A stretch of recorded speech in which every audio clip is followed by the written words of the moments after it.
So in this video we are going to discuss exercise 2.3 question number 7 and question number 8 and उसके आगे की theory। Exercise 2.4 की जो theory है वो भी इस वीडियो में हम लोग देख लेंगे। और क्वेश्चन नंबर 7 में देखो क्या दिया हुआ है। So we are given a square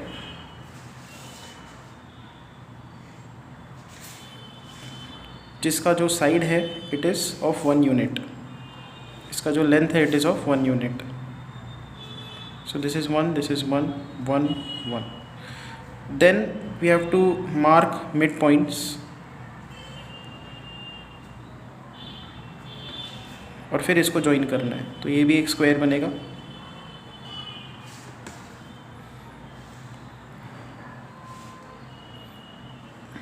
okay, now suppose करो कि इसका जो लेंथ है that is L, small L.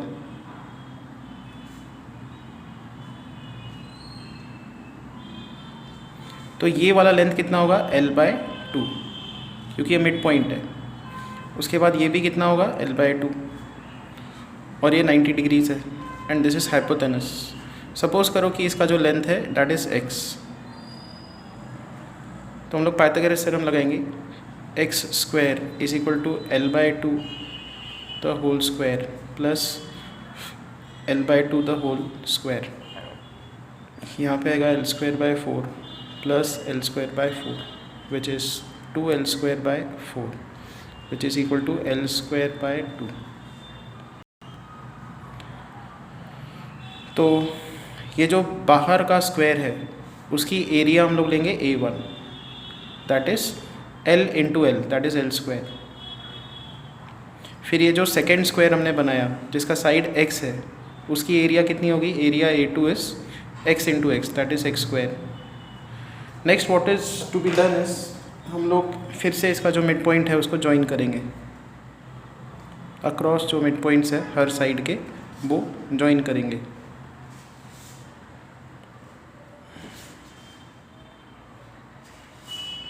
तो एक तीसरा स्क्वायर अपना बन गया। सपोज करो कि इसका लेंथ y है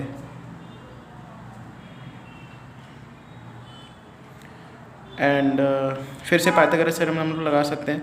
see this total length is x, तो ये उसका हाफ है, तो ये कितना बनेगा x/2। फिर ये भी उसका हाफ है, सो दिस इज x/2 और ये हाइपोटेनस y है। तो आप यहाँ पे फिर से पाइथागोरस थ्योरम लगाओ। y का स्क्वायर ये इक्वल टू होगा x/2 the whole square plus x/2 the whole square, so which is equal to x²/4 plus x²/4 which is 2x²/4 which is x²/2। तो ये जो अंदर का स्क्वायर है तीसरा स्क्वायर, इसका एरिया हम लोग A3 लिखते हैं। सो A3 कितना आएगा y into y, that is y²। अब हम लोग इस रिज़ल्ट को कंसोलिडेट करना स्टार्ट करेंगे। सो जो बाहर का एरिया है A1 that is L², area A2 is x²। But x² किसको इक्वल है, देखो x² इक्वल है L²/2। फिर हमने y² का एक्सप्रेशन निकाला, देखो यहाँ पे y² is x²/2 which is equal to x² को L²/2 यहाँ पे सब्स्टिट्यूट करो, L²/2 यहाँ पे upon 2, so that is L²/4। और जो एरिया A3 है ये तीसरे स्क्वायर की एरिया वो कितनी आई, एरिया A3 इज़ y² और y² कितना आ रहा है L²/4। नाउ L की वैल्यू, ये L की वैल्यू कितनी है 1, तो 1 का स्क्वायर 1, L की वैल्यू 1 पुट करो, 1 का स्क्वायर 1, तो यहाँ पे आएगा हाफ। L का वैल्यू 1 पुट करो तो 1 का स्क्वायर 1, सो 1/4। कहने का मतलब ये जो बाहर का स्क्वायर है ये बड़ा वाला स्क्वायर उसकी एरिया 1 यूनिट है। फिर ये जो ब्लैक कलर का स्क्वायर है उसकी एरिया हाफ यूनिट्स है, हाफ स्क्वायर यूनिट्स है। फिर जो अंदर का स्क्वायर है ये वाला, इसकी एरिया 1/4 स्क्वायर यूनिट्स है। और क्या हुआ कि ऐसे इन्फिनाइट स्क्वायर्स बनाए गए हैं, फिर से इसके मिड पॉइंट्स ज्वाइन करने।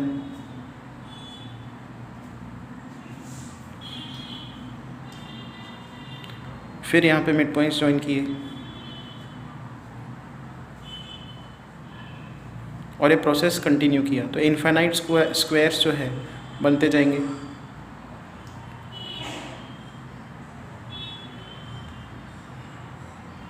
तो ये प्रोसेस कंटिन्यू होते रहेगा। आप क्या कर सकते हो, यहाँ पे जनरलाइज कर सकते हो। चौथे स्क्वायर की एरिया होगी 1/8, फिफ्थ स्क्वायर की एरिया होगी 1/16। क्या हो रहा है यहाँ पे, हाफ मल्टीप्लाई होते जा रहा है। जैसे जैसे आप स्क्वायर बढ़ाते जाओगे पिछले एरिया में हाफ मल्टीप्लाई होते जाएगा। सो एरियाज अगर आप लिखना स्टार्ट करो, सो पहला एरिया है 1, दूसरा है हाफ, फिर है 1/4, फिर है 1/8, फिर है 1/16, एंड ये इन्फाइनाइटली मैनी टाइम्स कंटिन्यू किया गया। तो सारे स्क्वायर्स की जो एरिया का एडिशन है वो कितना आएगा। So total area A total is 1 + half square + half cube and so on. There are infinite terms. Infinite GP का फॉर्मूला A/1 - R। सो इसको अगर आप कैलकुलेट करो, this is 1/2 which is equal to 2 square units. उन्होंने ये भी बोला है कि इसका पेरीमीटर निकालो। तो ये जो बाहर का स्क्वायर है इसका पेरीमीटर कितना है, L + L + L + L, so that is 4L plus, so total perimeter लोग अब निकाल रहे हैं। उसके बाद ये जो अंदर का स्क्वायर है सेकेंड वाला, उसका लेंथ हमने x लिया था, तो x + x + x + x that is 4x। उसके बाद ये जो तीसरा स्क्वायर है उसका साइड हमने y लिया, y + y + y + y, so perimeter is 4y and so on. ऐसे टर्म्स बनते जाएंगे। तो 4 अगर आप सब में कॉमन निकालो, you will have L + x + y and so on, which is 4 × L plus, अभी x का एक्सप्रेशन हम लोग पुट करेंगे। देखो यहाँ से x का वैल्यू कितना है, L/√2, यहाँ से x आएगा L/√2, तो हम लोग यहाँ पे सब्स्टिट्यूट कर देंगे, x is L/√2 plus y की वैल्यू पुट करेंगे। देखो y² हमने L²/4 निकाला हुआ है, तो y का वैल्यू आएगा L/2, तो यहाँ पे आएगा L/2 and so on, infinitely many terms. L की वैल्यू कितनी है, 1। ये जो बाहर का स्क्वायर है उसकी लेंथ है 1 यूनिट, सो यहाँ पे 1 सब्स्टिट्यूट कर दो, 1 + 1/√2 + हाफ प्लस सो ऑन। ये भी जीपी है, इन्फाइनाइट जीपी है। यहाँ पे कॉमन रेशो कितना है, सो फर्स्ट टर्म 1 है और कॉमन रेशो इसका कितना है, second upon first term, that is 1/√2। तो इन्फिनिट जीपी का फॉर्मूला लगाएंगे, A/1 - R, so that will give us 4√2/√2 - 1। इसको हम लोग रैशनलाइज करेंगे, so total perimeter is 4√2/√2 - 1 into √2 + 1 upon √2 + 1. So total perimeter is 4√2 into √2 + 1 by a minus b into a plus b, that is a² minus b², तो यहाँ पे 1 आ जाएगा। This is the total perimeter of all the squares. अगर आप ये infinite squares लगाते जाओ तो जो पेरीमीटर निकल के आएगा वो इतना आएगा। Next is question number 8। Now a ball is dropped from a height of 10 metre. तो क्या है कि एक प्लेन सरफेस है, यहाँ से बॉल को ड्रॉप किया गया 10 मीटर की हाइट से, तो ये फिर से रिबाउंड करेगा। तो लेट्स से रिबाउंड का जो टाइम है मैं यहाँ पे बनाता हूँ, ये फिर से 6 मीटर की हाइट पे रिबाउंड कर गया, फिर नीचे गिरेगा, फिर रिबाउंड करेगा, तो फिर से इसका जो रिबाउंड का हाइट है दैट इज़ 3.6 और ये चलते गया। ठीक है, दिस प्रोसेस कंटिन्यूस, बॉल ऊपर और नीचे जाके फाइनली वो सेटल होगा। तो total distance travelled by the ball is, तो पहले है 10 मीटर उसने ट्रैवल किया, फिर ऊपर गया 6 मीटर, फिर नीचे आया तो फिर से 6 आ जाएगा, बराबर। देखो ऐसे यहाँ से उसने स्टार्ट की जर्नी 10, फिर 6, फिर 3.6, फिर नीचे 3.6, तो ऐसे चलते जाएंगे टर्म्स, फाइन। तो so this journey continues, fine. तो यहाँ पे हम लोग ये फर्स्ट टर्म 10 को अलग कर देंगे। अब यहाँ पे डबल टर्म्स आने वाले हैं, तो 6 + 6 +2 × 6 प्लस 3.6 + 3.6 2 × 3.6 एंड सो ऑन। तो ये पहले टर्म को अगर आप अलग कर दो, बाकी यहाँ पे जो 2 कॉमन है वो निकाल दो, तो यहाँ पे आएगा 6 + 3.6 प्लस सो ऑन। आगे के टर्म्स जो है वो जीपी के हैं, सो दिस इज़ 10 + 2 × अब ये इन्फिनिट जीपी के टर्म्स है, ये बॉल चलते जा रहा है, उसके डिस्टेंसेस यहाँ पे आते जाएंगे। फर्स्ट टर्म 6 है, तो a/1 - r, इसका कॉमन रेशो देखो कितना है, 3.6/6 विच इज़ 0.6, तो यहाँ पे आएगा 0.6। So that is equal to 10 + 2 × 6/0.4, that is 10 + 2 × 60/4 which is 10 + 60/2 which is 10 + 30 which is 40 metre. But अगर आप टेक्स्ट बुक के पीछे आंसर देखो तो 25 मीटर दिया हुआ है। वो 25 मीटर कैसे आ रहा है, उन्होंने अज्यूम किया है कि बॉल का जो बाउंसिंग है वो ऐसा है, 10 मीटर, फिर 6 मीटर, फिर 3.6 मीटर। तो उन्होंने ऐड ये किया हुआ है 10 + 6 + 3.6 एंड सो ऑन। और फर्स्ट टर्म इसको पकड़ा गया है, कॉमन रेशो अगेन यहाँ पे कितना है, 2/1 टर्म, दैट इज़ 0.6। जैसे हमारा यहाँ पे आ रहा था वैसे ही यहाँ पे, और यहाँ पे इन्फिनाइट टर्म्स है, तो इन्फिनाइट जीपी का फॉर्मूला यहाँ पे लगा दिया, a/1 - r, that is 10/0.4 which is 100/4 which is 25 metre पीछे आंसर दिया हुआ है। बट ये करेक्ट नहीं है ना, जब आप यहाँ पे प्रोसेस रन करके देखते हो तो पहले 10 मीटर, फिर ऊपर 6 मीटर, फिर नीचे 6 मीटर, फिर 3.6, फिर नीचे 3.6, ये मैकेनिज्म होगा उसके डिस्टेंस ट्रैवल्ड। बट पीछे जो है आंसर 25 मीटर दिया है, वो ऐसे कैलकुलेट किया है, प्लेन इन नंबर्स को ऐड कर दिया है, आई थिंक इज रॉन्ग। तो यहाँ पे जो एक्सरसाइज 2.3 है वो ख़त्म होती है। अब हमको देखना है एक छोटा सा topic, that is HP, harmonic progression. Now try and understand this.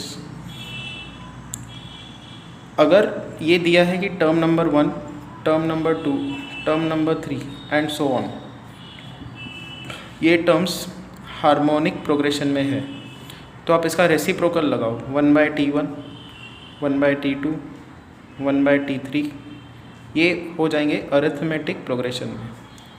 ऐसे भी आप लिख सकते हो A, B, C, D and so on. मान लो ये अरिथमेटिक प्रोग्रेशन में है, तो इसका रेसिप्रोकल कौन से प्रोग्रेशन में होगा, हार्मोनिक प्रोग्रेशन में होगा। ठीक है, ओके, एक एग्जांपल लेके देखते हैं। 1/4, 3/14, उसके बाद 3/16, ये टर्म्स HP में दिए हुए हैं। आप क्या करो, इसका रेसिप्रोकल लगाओ, तो 4, 14/3, 16/3 एंड सो ऑन। देखो ये AP में आ रहे हैं कि नहीं, तो AP में आने के लिए क्या होना चाहिए, second minus first term, third term minus second term, ये डिफरेंस कॉमन होना चाहिए, डिफरेंस सेम होना चाहिए। तो करके देखो, 14/3 - 4 विच इज़ 2/3, फिर ये माइनस ये करके देखो, 16/3 - 14/3, दिस इज़ अगेन 2/3। देखो हर टर्म का जो डिफरेंस है वो सेम आने वाला है। सो this is how HP looks. Okay, अब एक क्वेश्चन देखते हैं, find nth term of HP। एक HP हमारे पास दिया हुआ है, तो 1/2, 2/5, 1/3, 2/7 एंड सो ऑन। इसका nth टर्म निकालना है, तो हम लोग इसको रेसिप्रोकेट कर देंगे। सो 2, 5/2, 3, 7/2, ये किस में होंगे, अरिथमेटिक प्रोग्रेशन में होंगे ये टर्म्स। इसका nth टर्म का फॉर्मूला लगाओ। इसका nth टर्म होता है A + n - 1 × D, common difference. Common difference कैसे निकालते हैं, सेकेंड माइनस फर्स्ट टर्म, तो 5/2 - 2, दैट इज़ हाफ, तो यहाँ पे आ जाएगा half. So which is equal to a plus n minus one into D, हमने nth term of A P निकाला। So this is 2।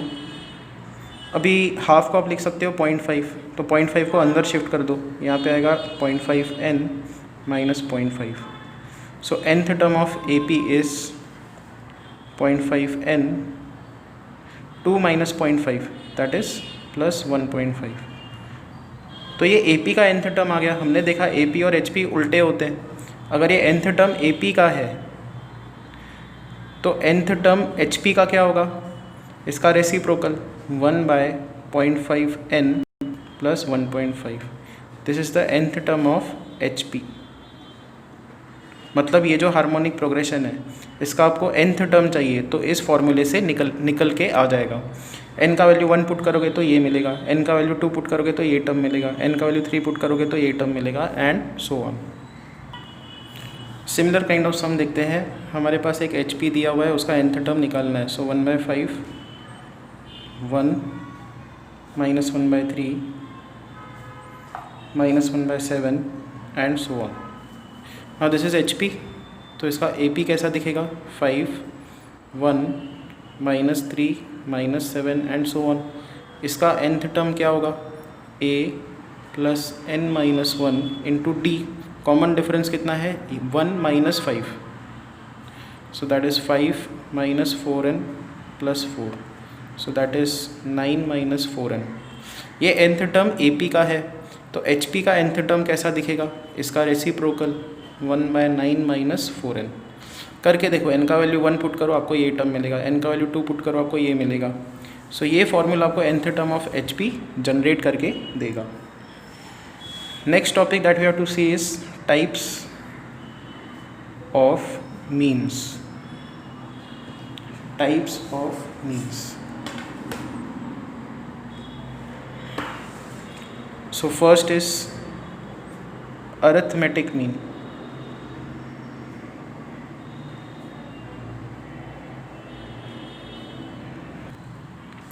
Let's say you have two numbers x and y, तो इनके बीच में एक ऐसा नंबर अगर आप ढूंढ सके, या एक ऐसा नंबर आपने ढूंढ लिया कि ये तीनों अरिथमेटिक प्रोग्रेशन में बन गए, तो इस a को बोलते हैं arithmetic mean. So this a is arithmetic mean. इसकी खासियत क्या है, what is the importance of this, ये इन दोनों के बीच में अगर आपने नंबर प्लेस कर दिया तो ये तीनों अरिथमेटिक प्रोग्रेशन में हो जाएंगे। अब ये नंबर निकाला कैसे जाए, देखो ये अरिथमेटिक प्रोग्रेशन में है 3 नंबर्स, तो इनका डिफरेंस, इसका इससे डिफरेंस इक्वल टू होना चाहिए, इसका इससे डिफरेंस, कॉमन डिफरेंस सेम होना चाहिए। ये यहाँ पे शिफ्ट कर दो, सो 2a, इसको यहाँ पे शिफ्ट कर दो x प्लस वाई, तो अरिथमेटिक मीन आता है x plus y by 2। Average के जैसा है ये। For example if you have number 2 and 6 और इनके बीच में आपको अरिथमेटिक मीन निकालना है, तो अरिथमेटिक मीन कैसे निकालोगे, 2 plus 6 by 2 that is 4। Second is geometric mean.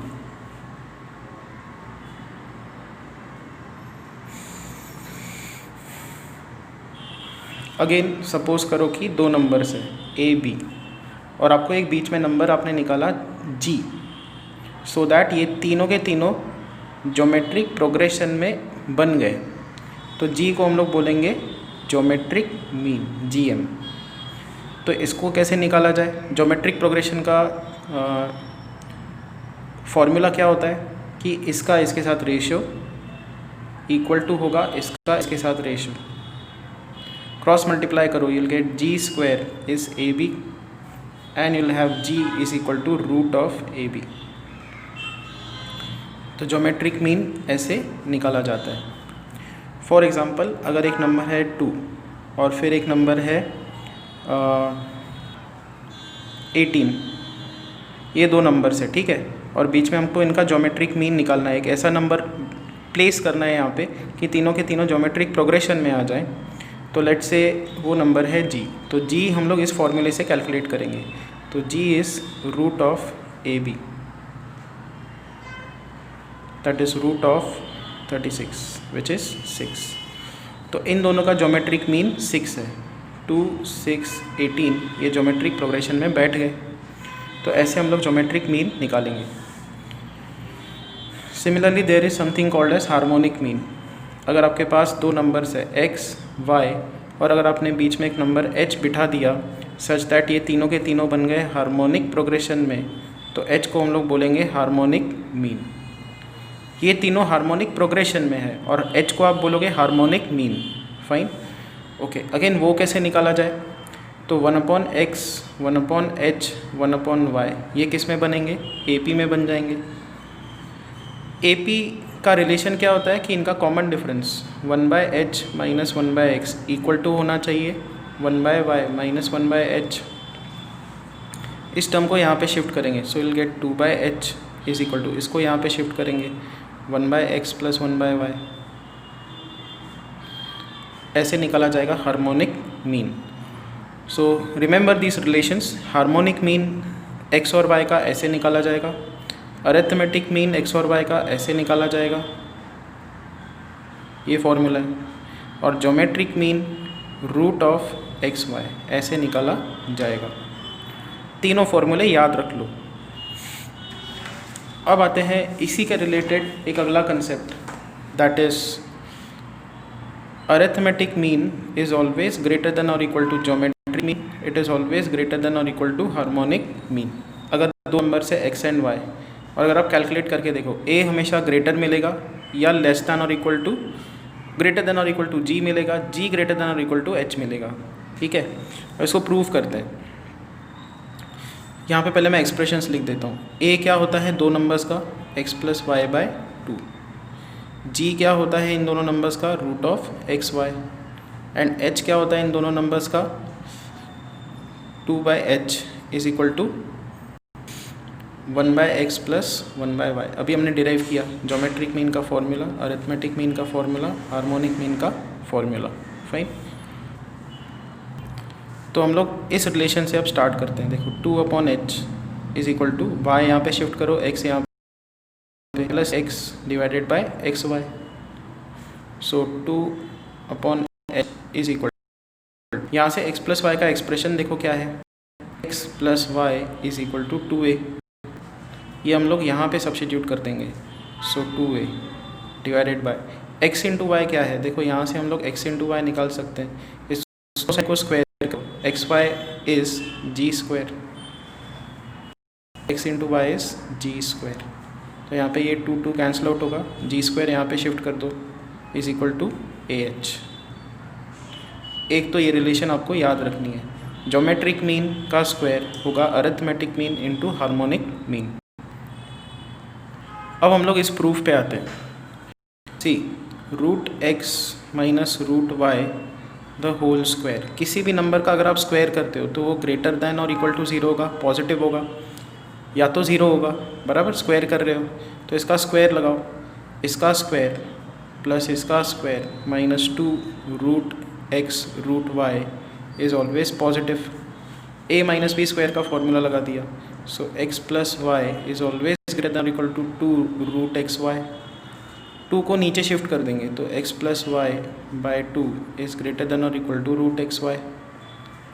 अब देखो x प्लस वाई बाय 2 क्या है, x plus Y by 2 a है, arithmetic mean, it is greater than x y, root of x y is g। तो a is greater than और equal to g। अब हम लोग इस रिलेशन पे आएंगे जो हमने ये वाली रिलेशन डिराइव की हुई है, g upon h is equal to a upon g। इसको हम लोग ऐसा लिख सकते हैं, एक g को हमने a के नीचे शिफ्ट कर दिया, उसके नीचे h को शिफ्ट कर दिया, ये हमारे पास आ गया। Now come to this relation, a upon g ये ग्रेटर देन और इक्वल टू 1 है, बट a अपॉन g क्या है, g अपॉन h, तो g upon h is greater than और इक्वल टू 1। h को यहाँ पे शिफ्ट कर दो तो g इज़ ग्रेटर देन और इक्वल टू h। ये देखो ये एक एंड ये एक, इन दोनों को कंबाइन करोगे तो क्या आएगा, a इज़ ग्रेटर देन और equal to g is greater than और इक्वल टू h। तो यहाँ पे जो थियरी पार्ट है वो ख़त्म होता है। ठीक है, कल हम लोग सॉल्व एग्जाम्पल्स जो है exercise 2.4 will start solving exercise 2.4 directly. Solve example आप पढ़ने की